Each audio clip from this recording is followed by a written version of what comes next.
Check.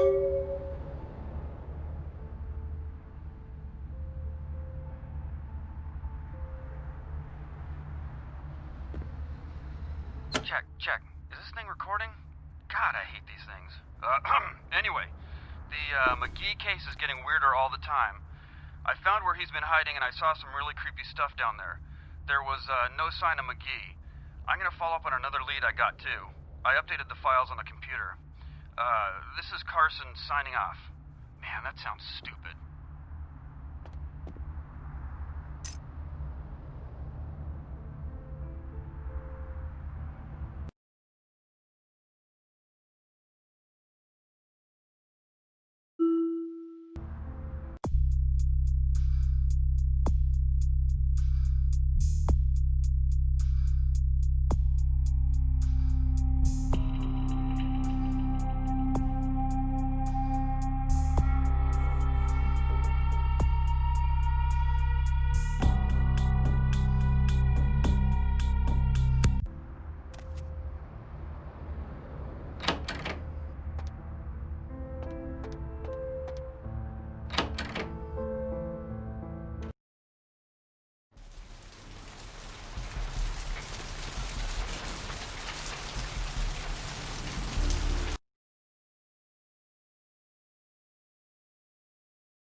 With Mr. McGee? Well, I'm not sure. I had an appointment with him a few days ago, but he never seemed to show up. Do you know when he'll return? You are? Isn't that a coincidence? Why are you looking for him? Oh, I see. I'd be delighted to. Why don't you come down to my office and we'll talk about it? I'm at the end of Main Street, small basement studio. The sign says Gimbel's Prosthetics. Just ring the buzzer and I'll let you in.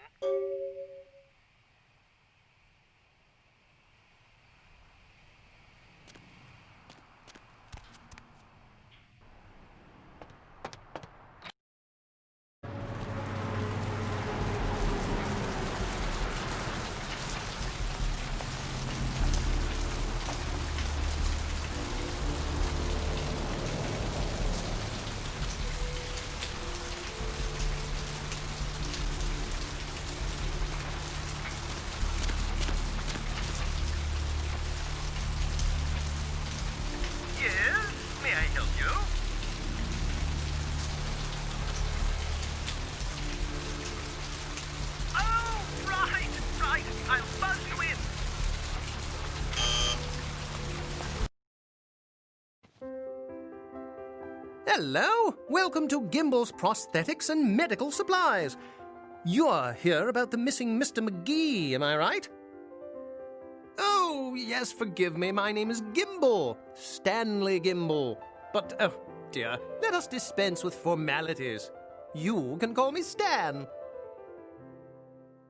Me? Oh, I'm just trying to make things a little easier for those who find themselves disadvantaged. Giving a helping hand, you might say. A leg up. Bloody clever, that one.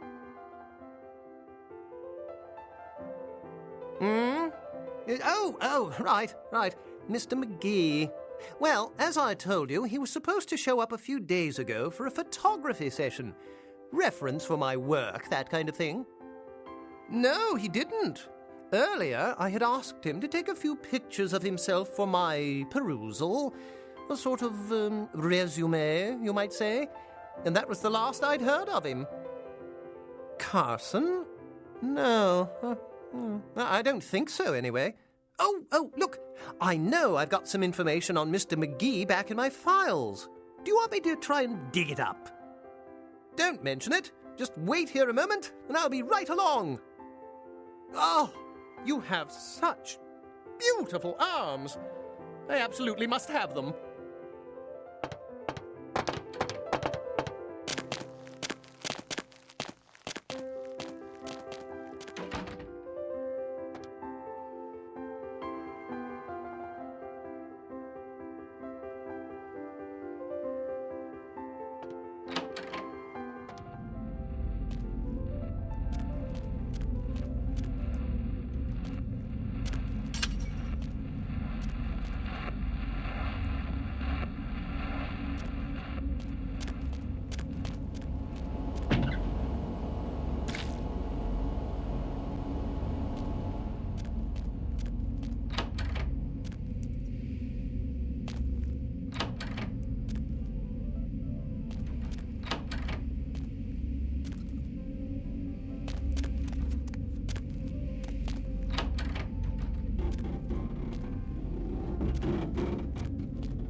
Huh? Oh, hey, help! You gotta get me out of here, man. This guy's a freaking nut job. Who, Gimbal? Yeah, Gimbal. That guy's been taking pieces off of me and McGee over here for the last 3 days. He's crazy, man. Freaking crazy. What are you doing here?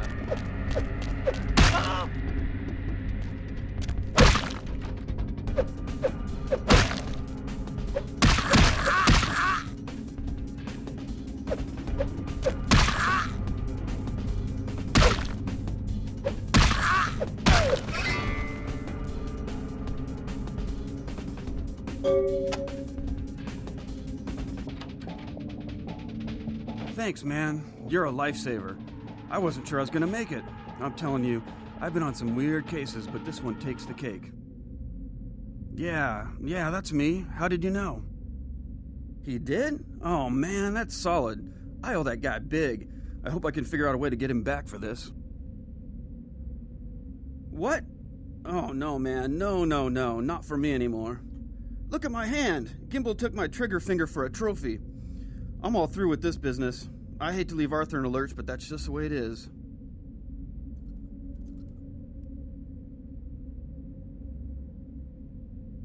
Thanks again. Don't worry, I'll take care of old Stumpy here.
Hey, hold on a minute there.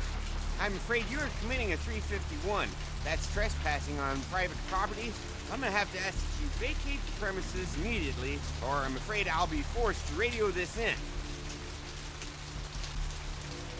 Huh? Well, what call are you talking about there, Missy? And who might you be then, Missy? Yeah? That pay well? Taking one look at you, I'd say no. No shame in that. Us working class folks gotta look out for our own. You get a promotion out of it. How about buying an old chunk of bear claw and a cup of joe? Look, I'll let you in, but I'll be filing a 62A on this when I get back to the security station after my shift, just so you're aware.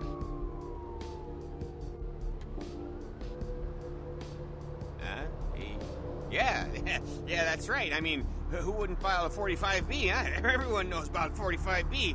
Anyway, go ahead on in, and you have yourself a nice night.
Pleasure working with you, Missy.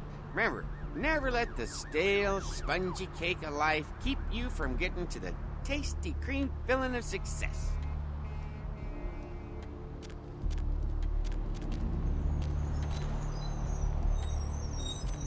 Bad boys, bad boys! What do you think you're gonna do when I come for you?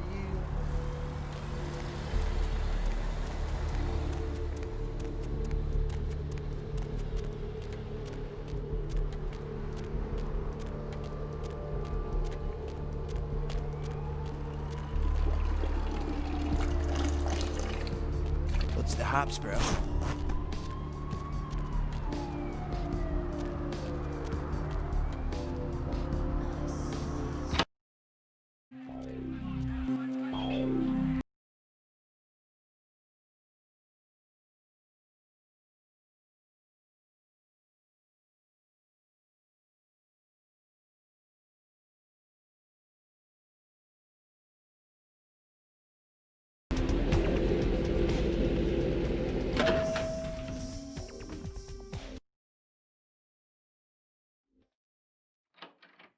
You. What were you thinking? The museum. That was my event. Did you think I wouldn't find out? Shut up. I thought I could control my sister as long as Tongue was out of the picture, but nothing's changed. I should have expected that you'd succumb to Jeanette's influence like all the others, but how dare you? Jeanette claimed you did it for her. But let's say I believe you. After all, you've acted decently and rationally up to now. I imagine you'd still like me to call off the feud. Excellent! I'll take that. However, there's only one problem. If Tongue gets word that I threatened Jeanette, which he most certainly already has, it's not likely he'll believe me. So, in order to call off the feud, you're going to have to convince Jeanette to forgive me first.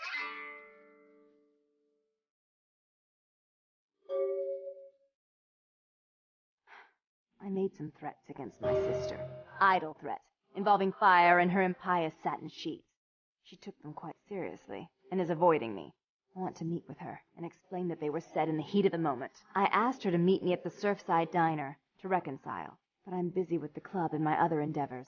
I'd like you to go to the diner and promise her that I don't plan to take any action against her. Wait for her in the back booth, near the phones.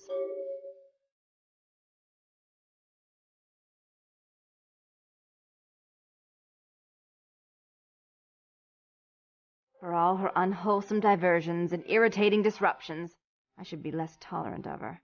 She is my sister, however, and I suppose I'm obligated to forgive her her trespasses.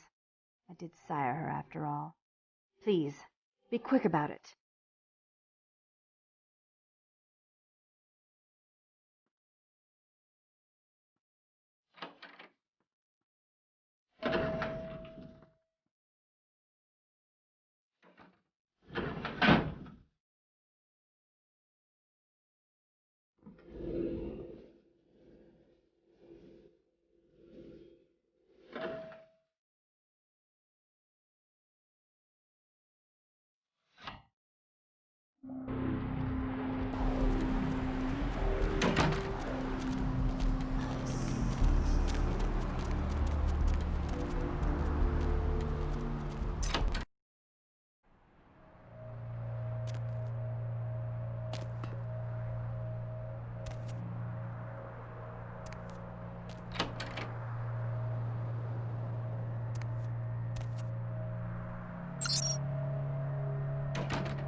LA, you're up way past your bedtime, aren't you? Hope you've slipped into something. What's shaking? comfortable. I know I have. If you're What? new to town or just Ain't new to this coming one back? radio What do you show, mean he listen ain't to coming back? The Deb of Night. The only girl who will spend the night with you. Man, that's a tough one. Bounty hunter ain't no good without his trigger finger. Well, hell, that really leaves me in hot water, boy. Gonna cost old Arthur real good. Caller, you've got the first shot at Deb tonight. So I got this guy with a sheet a mile long, put in on 3 warrants. His girlfriend put up for the bond, and now he missed the court date. I can't get in touch with either of them. So late? Want a job? I'm working the late shift here at the, Well, it won't be much of a job since you ain't licensed and all, but until I can get me another bounty hunter, I need you to find out if this guy skipped town or what. I used to do a little yachting myself. What brand of yacht do you have? Yeah, no body attachment or nothing. Just find out if he's here or where he went. I'll pay you. Deal? Great, great, all right. The guy's name is Mike Durbin. Goes by the name Muddy. His girlfriend put up for his bond. She lives over there above Tripp's pawn shop. Her name is Marion Murrieta, but I haven't been able to get in touch with her. Is tonight a rerun? Yep. Caller number 3. What's keeping you up tonight? That's right, Marianne Murrieta, in them crappy places above the pawn shop. Find out where the hell Muddy is, where is he going, whatever. But be careful, you're not licensed, and if anything bad goes down, I don't know you, you hear me? Oh, yeah. Sorry about that. Here you are. You've got our undivided attention. All right, come back when you got some info. Thanks in advance. Back in the late 70s. That's no secret. What most people don't know is that they have been conducting a dig. Not for resources, but for artifacts. Sure, honey, what is it? Well, it's no coincidence. Yeah, they're saying there was a murder down by the pier, just like the one the other day down in Long Beach. Just vicious, tore them up. They're saying it's a serial killer. Well, typically when things like this happen, the cops ratchet up the patrols and start hauling in more suspicious types. Could be good for me. Fascinating. The American government's been putting more money into space. Don't you see what's happening? I can't believe I'm the only one that's figured it out.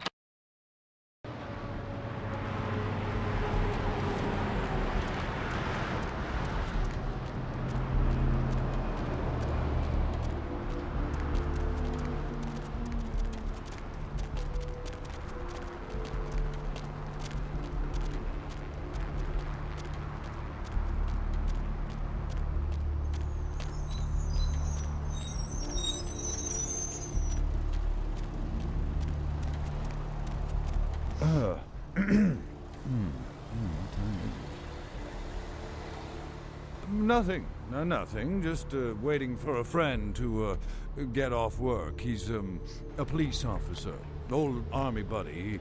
He should be bringing his dog as well. It's a Rottweiler. Wonderful attack dogs, they are. Oh, I completely understand. Here, take a few bucks. Think nothing of it. I wouldn't be surprised if in this neighborhood you were pickpocketed. Anyhow, good evening, and do be careful.